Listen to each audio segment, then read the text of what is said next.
La troupe de Oliver Nice.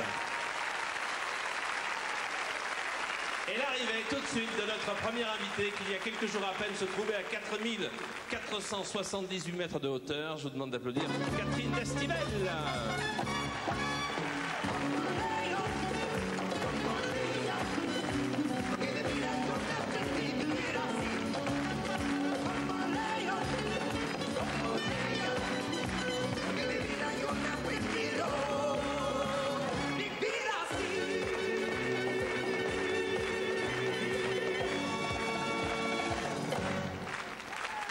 Après le serment, la classe du Palais des Sports, Catherine Destivelle, chaussée de patins.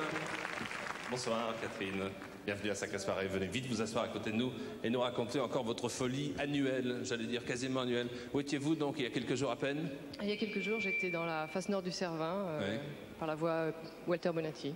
Qu'est-ce que c'est que la voie? Qu'est-ce qu'on appelle une voie et la voie Walter Bonatti? Les faces, il y a plusieurs itinéraires possibles dans les faces. Donc, par exemple, dans la face où j'étais, il y avait 5 ou 6 voies. Il y a la voie Schmitt, la voie Bonatti, la voie Comici, la voie... bon, j'en oublie. Qu'est-ce qu'elle a de particulier, la voie Walter Bonatti? C'est la plus compliquée? Non, c'est pas la plus compliquée. C'est celle qui avait été le moins répétée. Peut-être pas du tout, j'en sais rien du tout.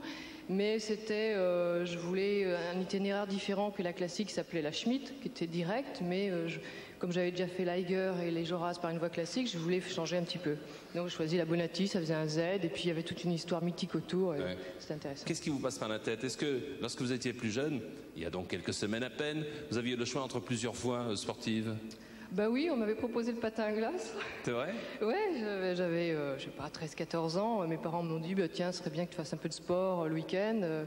Et le patin à glace, il y avait un entraîneur à Viry-Châtillon qui m'a proposé de faire ça le dimanche matin de 8h à 10h, l'entraînement.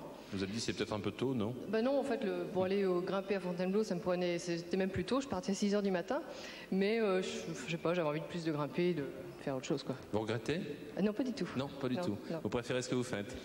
J'aime bien le patin, mais j'aime bien ce que je fais. Combien de temps faut-il pour préparer comme ça une ascension de 4478 mètres? Il faut préciser toujours à l'ombre, hein, en ce qui concerne le Cervin. Ah oui, là, j'ai pas vu le soleil. J'ai vu la descente, mais c'est vrai que pendant toute l'ascension, j'ai pas vu le soleil pendant 4 jours. Il faisait grand beau. Ouais. J'ai eu de la chance. Vous La question? La question, oui. Ça vous ferait plaisir que je vous la répète, hein? Combien de temps faut-il pour préparer une ascension de la sorte? On peut dire c'est toute une vie en fait, parce que c'est l'expérience qu'on accumule au fur et à mesure qui permet de pouvoir s'engager là-dedans. Donc j'ai commencé jeune et puis j'ai progressivement acquis l'expérience. Alors dans ce cas précis, vous êtes parti avec combien de kilos de matériel? Parce qu'il faut un équipement, je dirais presque léger, non? Oui, assez léger. Par exemple, j'avais un Mac qui faisait 1,5 kg, j'avais un duvet qui faisait 1,2 kg, j'avais de la nourriture pour 4-5 jours. C'est de la nourriture, c'est de la soupe, c'est de la viande de grison, il y a pas mal de la purée, des choses comme ça. Ouais. Comment vous faites une purée accrochée à une paroi? En fait, le soir au bivouac, on prend le réchaud, on fait fondre de la neige, donc pour avoir de l'eau, puis après on mélange la poudre avec l'eau, puis on mange comme ça. C'est un peu spartiate. Hein. Une fausse purée? Je veux dire, Jean-Pierre Coff, pas avec de vraies pommes de terre que vous épluchez vous-même. Quelle honte! De l'aspirine aussi, non? Non, là, mon sac de la pharmacie est tombé par terre. Enfin, est tombé par terre sans glacis, il est parti 300 mètres plus bas. Donc, j'ai pas pu avoir de l'aspirine. Ça m'a pas manqué, ceci dit, j'ai eu de la chance. J'ai pas mal à la tête. Non, j'ai eu des petits problèmes le premier jour. Ouais. C'était pas facile. J'ai pas pu manger, j'étais un petit peu malade. Donc, j'ai bu beaucoup, j'ai mangé pas mal de bonbons. Et puis le lendemain, ça allait mieux. Bon, on va regarder, vous voulez bien? Oui. Être revenu avec des images magnifiques, tournées pour la plupart d'entre elles par hélicoptère. Regardez d'abord l'objectif. C'est ce Cervin impressionnant, 4478 mètres. Image, s'il vous plaît. Le voici, il est là, tout là-bas au fond derrière. Je vous laisse commenter les images, Catherine. Alors là, ce qu'on voit, c'est le Cervin. Là, actuellement, je dois être au pied de la paroi, en train de voir un petit peu où je vais passer. Là, je décris l'itinéraire. Ça, c'est la route la plus facile avec le doigt et la photo. Hein. Voilà, et en fait, on se retrouve... au sommet, il y a une croix. Donc, on avait rendez-vous avec Eric, c'est mon ami qui devait grimper la voie Schmitt. On devait se retrouver derrière la croix le dernier jour. C'est-à-dire que oui, votre ami, votre chéri, hein, lui devait prendre la voie Schmitt et vous la voie... Exactement. Et on devait se retrouver au sommet et on avait rendez-vous derrière la croix. Alors vous allez voir des images très impressionnantes et notamment qui donnent le vertige. Alors là, je dis que je vais dormir, là juste au-dessus, c'est le deuxième jour où j'ai trouvé une petite place. En fait, il n'y a pas d'endroit plat, donc heureusement que j'avais mon hamac, et ce qui m'a permis de me suspendre et d'avoir le moitié du corps en fait sur la vire de neige et l'autre moitié dans le vide. C'est sympa comme hôtel. Là, c'est le troisième jour, à la fin de la traversée. Où là, en fait, c'était le passage ce qu'on appelle exposé, c'est-à-dire que c'était pas très facile de s'assurer. C'est le Cervin, comme dit Rebuffa, c'est une pile d'assiettes, donc des rochers un peu instables et pas faciles à protéger. En plus, il y avait des chutes de pierre, c'est assez fréquent. Et enfin, il faut faire attention. Voilà le sommet, la croix. Ça, c'était très très bien. C'était le 5e jour. Avec un temps exceptionnel, magnifique. Et là, j'ai retrouvé Eric, 300 mètres sous sommet. On a continué en solo tous les deux. Puis on a dormi au sommet. La prochaine folie, c'est...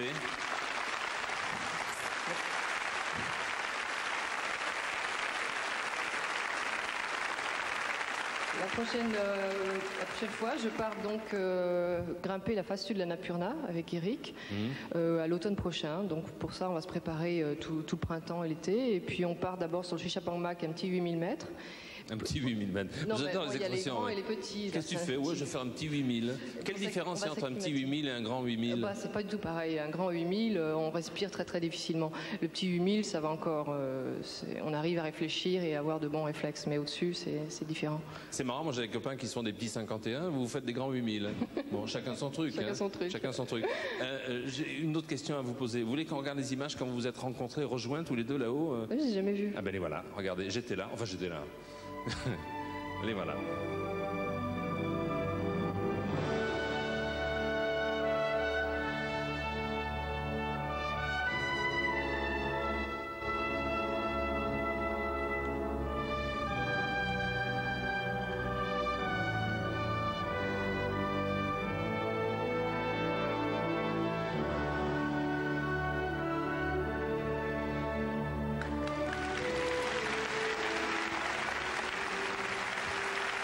Catherine, quand on est gamin, qu'on a 8, 9, 10, 11, 12 ans, c'est facile d'apprendre? Oui, à mon avis, tous les enfants devraient savoir grimper très très jeunes. Et là, justement, j'ouvre une école d'escalade, enfin d'alpinisme pour enfants. À Morzine. À oui. Morzine, des enfants de 8-12 ans. Et j'aimerais leur faire découvrir un petit peu la vie en montagne. Je fais venir 2 Sherpas du Népal pour leur donner un petit peu, leur montrer ce que c'est que la vie en montagne. Il n'y a pas de risque d'apprendre comme ça à grimper Non, je pense que les enfants ont un instinct de conservation assez développé. Aussi, ouais, d'équilibre, et puis ils vont pas se lancer n'importe où, n'importe comment. On va leur faire des petits sommets qui culminent à 2008, et puis une petite paroi de 300 mètres à la clé du stage. Des sommets qui culminent à 2008, quand on a 10 ans, c'est bon. On peut le faire. Oui, c'est pas... L'été. L'été, oui, très bien. Donc on va se renseigner pour s'inscrire. Voilà. Moi j'ai malheureusement 14 ans et demi, donc je ne peux plus faire partie du stage. Fini, là. Mais si vous avez de 8 à 12 ans, vous pourrez peut-être passer et réaliser des aventures exceptionnelles cet été avec Catherine Destivelle. Vous restez avec nous, parce que là maintenant nous allons accueillir une amie de Sacrée Soirée, une amie que vous connaissez bien puisque vous la suivez régulièrement à la télé. Elle va revenir d'ailleurs avec de nouveaux épisodes d'Hélène, puisqu'il s'agit d'Hélène. Elle viendra nous rejoindre dans un instant. Je vous demande de l'applaudir. Voici Hélène sur la glace, amour secret de...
Merci.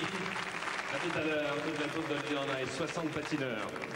Il y a 2 semaines environ, nous étions ici, une partie d'équipe de Sacrée Soirée, avec le public qui assistait à l'une des premières représentations de Lido on Ice. Et nous avions demandé à leur retour de l'île-à-mer à Surya Bonali et à Philippe Candeloro de venir nous rejoindre. Et on leur a demandé de patiner ensemble. Mais d'abord, je leur ai demandé de répondre à quelques questions. Vous savez que ce soir, bien entendu, aujourd'hui, ils sont au Japon. Vous savez que ça se passe plutôt bien pour Philippe Candeloro, qui a été classé 2e. Et demain, donc, on peut espérer l'une des marches du podium, mais pourquoi pas la plus haute, et cette fois-ci de l'or. C'est ce qu'il a dit au journal de 20h. Alors, je vous demande dès maintenant de les applaudir. Peut-être qu'ils pensent à vous et qu'ils pensent à nous, tout là-bas au Japon. Et écoutez l'interview que nous avons réalisée ici, il y a 2 semaines maintenant. Vous avez déjà patiné ensemble? Oui, ça fait quelques fois, mais ça fait plaisir au public, mais c'est vrai qu'on ne le fait pas très souvent. Qu'est-ce que vous pensez de cet exercice un petit peu différent que celui que vous pratiquez d'habitude, Philippe? Ben, c'est pas évident, je peux pas faire beaucoup de portées avec Surya, parce que je suis pas assez musclé. Mais sinon, c'est assez sympa parce qu'on fait un petit salto ensemble, donc ça impressionne beaucoup de monde. Est-ce qu'on peut dire que les exhibitions, c'est-à-dire ce que vous allez faire ce soir, danser séparément et ensemble, c'est un petit peu pour vous, l'un et l'autre, la récréation?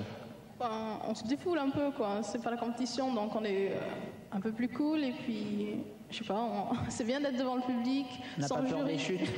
On n'a pas peur des chutes. On n'a pas peur des chutes, oui. Ouais. Est-ce que Enfin, si on a fait, c'est mal perçu par le public, alors faut quand même se tenir. il faut bien se tenir. faut bien se tenir. Est-ce que ce soir, vous allez faire ce que vous ne pourriez pas vous permettre en compétition? Bien sûr, tout à fait, comme moi, le supérieur, ou sinon mon supérieur, qui est un peu inédit. Et ben, voilà, quoi. Philippe, alors, je vais interviewer Surya après, mais d'abord vous, puisque vous allez vous préparer pour patiner, pour nous offrir le premier spectacle.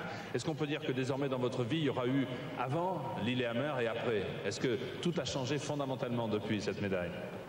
Ben, beaucoup, parce que j'ai du mal un petit peu à être tranquille, pouvoir m'entraîner tranquillement là cette semaine.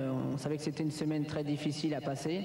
Est-ce que ça change beaucoup de choses? Est-ce que maintenant, après ces Jeux Olympiques, cette popularité naissante fait que vous êtes obligé de vivre un petit peu différemment?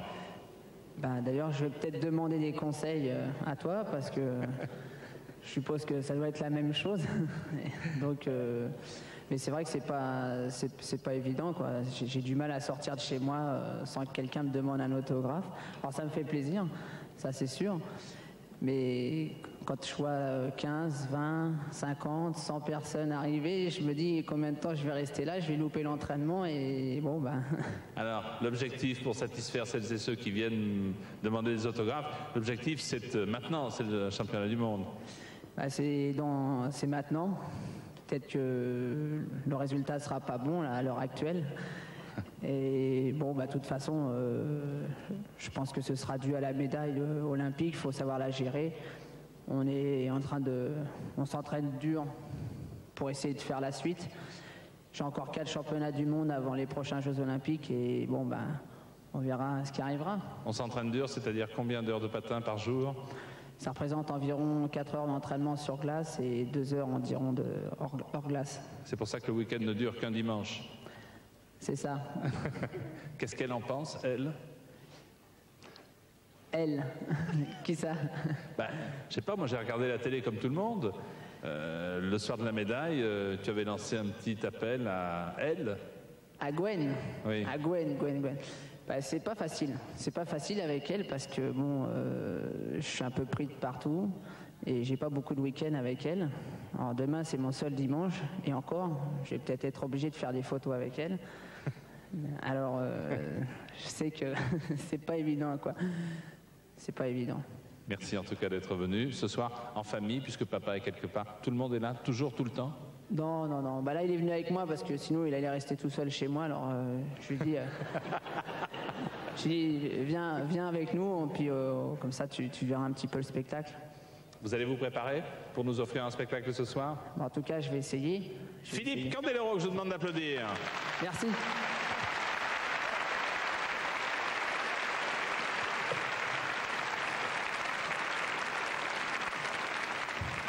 À nous, Surya. Bon, Lillehammer, c'est loin, hein, on n'en parle plus. Mais est-ce que maintenant, quand même, avec le recul, vous pouvez en tirer quelques petits enseignements? Bien sûr, pour n'importe quoi, il y a toujours à tirer des bonnes leçons. Mais c'est vrai que Lillehammer, c'était un peu difficile, quoi. Déjà, je n'avais pas de juge, et puis la pression, un peu de tout. Et puis, après la première épreuve, j'étais un peu démoralisée, parce que je pense que j'avais déjà pas eu les notations méritées. Et puis après, c'était difficile. Alors, quoi. Justement, à ce propos de notation et de juge, c'est une question que bon nombre de personnes se sont posées sans trop comprendre. Comment se fait-il qu'il n'y ait pas eu de juge français? Alors comment peut-on l'expliquer une bonne fois pour toutes, Syria? C'est que le juge français n'a pas été tiré, alors voilà quoi. C'est simplement affaire de tirage au sort. Voilà, tout à fait. Et une fois ils sont tirés, mais c'est très rare quand on a un juge français quand même. Ouais. Ouais. Donc vous pensez que pour vous ça a été évidemment un lourd handicap? Oui, surtout que tous les autres juges étaient opposés, quoi. Ukrainiens, tout pour tout le monde, quoi. Mais pas pour moi. Mais pas pour vous. Non. Vous prenez ça avec le sourire quand même? Ça a pas dû être facile. Oui, ça n'a pas dû être facile à gérer quand même. Pas tellement, c'était un peu assez difficile, quoi. Alors l'avenir c'est maintenant, puisque vous êtes au Japon maintenant. Hein, et que peut-on espérer de mieux pour vous? Juste de patiner à Montaube, quoi, le mieux possible. Et puis de prendre une revanche quand même. Il la faut, puis le public là qui vous applaudit ce soir à Touran l'attend cette revanche. Merci. Hein.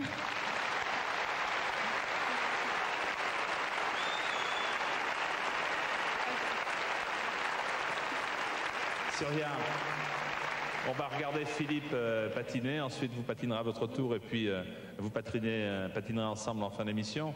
Une dernière question, l'avenir. Je crois que je vous l'avais posé cette question ici l'an dernier sur la glace. L'avenir pour vous, c'est de quitter le circuit et d'en faire votre métier, d'être professionnel?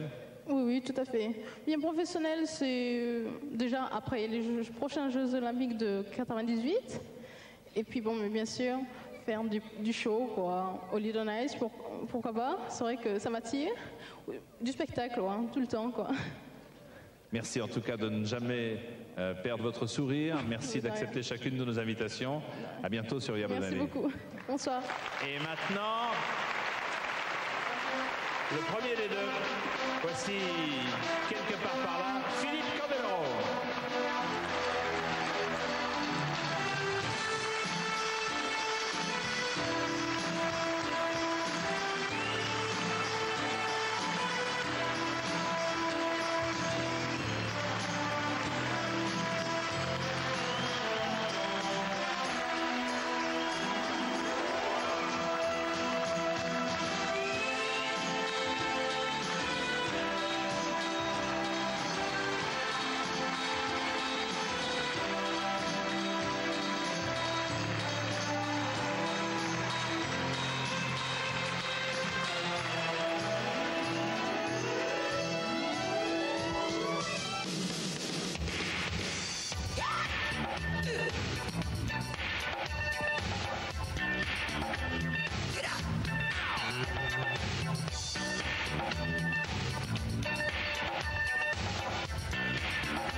Il a le spectacle dans le sang, Philippe Candeloro. Ça n'est pas terminé. Maintenant, je vous demande d'applaudir celle qui était à mes côtés il y a quelques instants encore, et pourtant elle est loin d'ici au Japon. Voici Surya Bonali. Surya Bonali.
Surya Bonali. Surya Bonali et Philippe Candeloro, que vous verrez tout à l'heure en fin d'émission. Pour la première fois, par conséquent, je vous le disais, ils vont patiner ensemble. Le spectacle continue sur la glace. Un ton peut-être un petit peu différent. La chanson s'appelle As You Want. Je vous demande d'applaudir et d'accueillir Love Amour.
Merci d'atteindre bien nice. Véronique, Laetitia, Stanik, Frédéric, Nathalie et Sophie, vous ne participez pas à la compétition. Deux vont partir pour le Japon dès demain matin pour assister au championnat du monde, notamment voir Surya Bonali samedi. Jean-Louis Hoguel, Maître Hoguel, bonsoir. Bonsoir Jean-Pierre, bonsoir à tous. Est-ce que vous avez reçu beaucoup d'appels ce soir? Eh bien, énormément d'appels, Jean-Pierre, ce soir, quelques milliers. Et je puis vous dire que l'ambiance a été très chaude à SVP. Alors, qui a gagné des jeunes filles? C'est Véronique Fleury.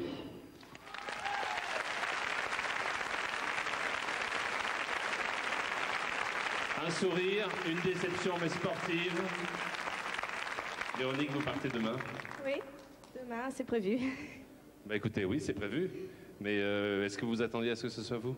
Je ne m'attendais à rien du tout. Je voulais surtout pas penser avant. Je ne savais pas. Bon, quant à vous, vous n'avez pas démérité. Je suis certain qu'un jour, très vite, on vous reverra à la télévision et sur un podium. Maintenant, pour les garçons, on est très content et très triste à la fois. Qui va partir pour le Japon demain? Eh bien, c'est Stanik qui va partir.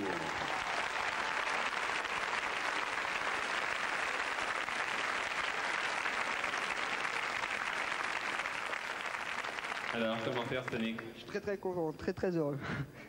Vous viendrez nous raconter une prochaine fois ce qui s'est passé là-bas? Pas de problème, je vous écris aussi. D'accord. Alors, Laetitia et Frédéric, j'aimerais que le public vous applaudisse. Vous ne partez pas, mais vous nous avez offert un spectacle de grande qualité. Et très vite, tous les quatre, en tout cas, j'en suis sûr, on vous verra dans des compétitions de haut niveau à la télévision et vous nous offrirez un spectacle prestigieux. Il y a quelques minutes à peine, nous avons reçu depuis le Japon, par un faisceau spécial, par satellite, 10 secondes de Surya Bonali alors qu'elle allait s'entraîner. Écoutez quelques mots qu'elle vous dit. Surya. Bonjour, je félicite les gagnants et je vous attends à Makuhari au Japon. Et je voudrais remercier tous les gens qui m'ont écrit. Au revoir, sayonara. Sayonara. Revoici tout de suite sur la glace, ici même il y a quelques jours avec Philippe Candeloro, le duo exceptionnel qu'ils ont décidé de vous offrir ce soir. Regardez.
Et voilà, merci à vous deux.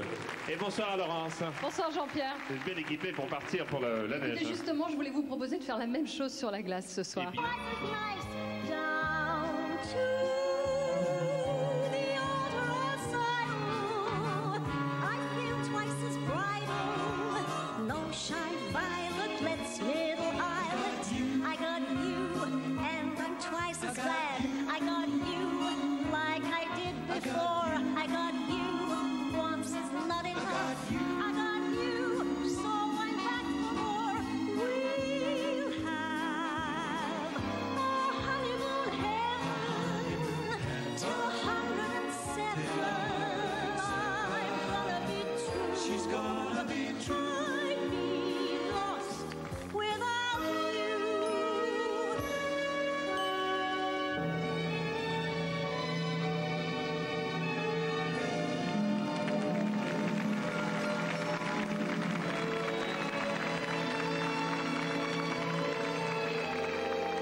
Alors, en attendant le final du final, retour à SVP, mesdemoiselles. Je suis gâté, moi, entre Laurence, Nathalie et Sophie.